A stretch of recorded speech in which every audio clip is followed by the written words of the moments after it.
Lecture de la première lettre de saint Paul apôtre aux Thessaloniciens. Frères, nous sommes réconfortés grâce à vous, au milieu de toutes nos difficultés et de notre détresse, à cause de votre foi. Et maintenant nous revivons, puisque vous autres, vous tenez bon dans le Seigneur.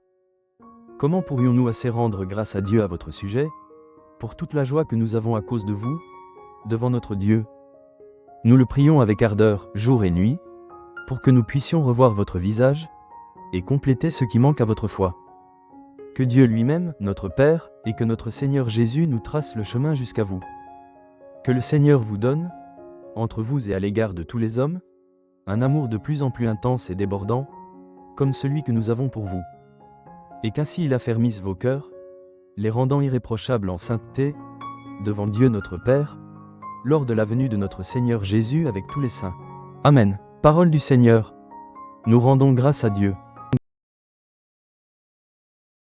Rassasie-nous de ton amour, Seigneur. Nous serons dans la joie. Tu fais retourner l'homme à la poussière. Tu as dit, retournez, fils d'Adam. À tes yeux, 1000 ans sont comme hier. C'est un jour qui s'en va, 1 heure dans la nuit. Apprends-nous la vraie mesure de nos jours. Que nos cœurs pénètrent la sagesse. Reviens, Seigneur, pourquoi tarder? Ravise-toi par égard pour tes serviteurs. Rassasie-nous de ton amour au matin, que nous passions nos jours dans la joie et les chants. Que vienne sur nous la douceur du Seigneur notre Dieu. Consolide pour nous l'ouvrage de nos mains. Parole du Seigneur. Nous rendons grâce à Dieu. Veillez, tenez-vous prêts. C'est à l'heure où vous n'y pensez pas, que le Fils de l'homme viendra. Alléluia. Évangile de Jésus-Christ selon saint Matthieu.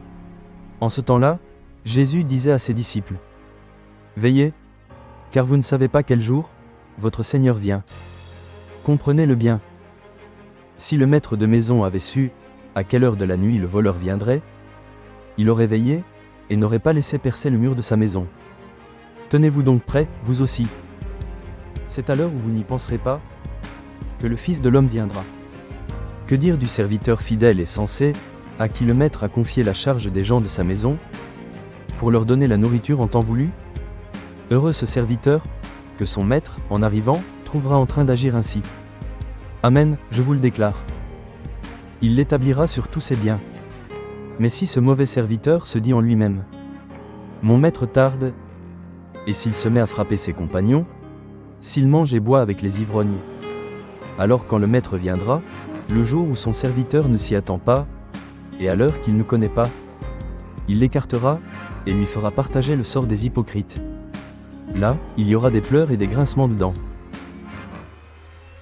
Acclamons la parole de Dieu. Nous rendons grâce à Dieu.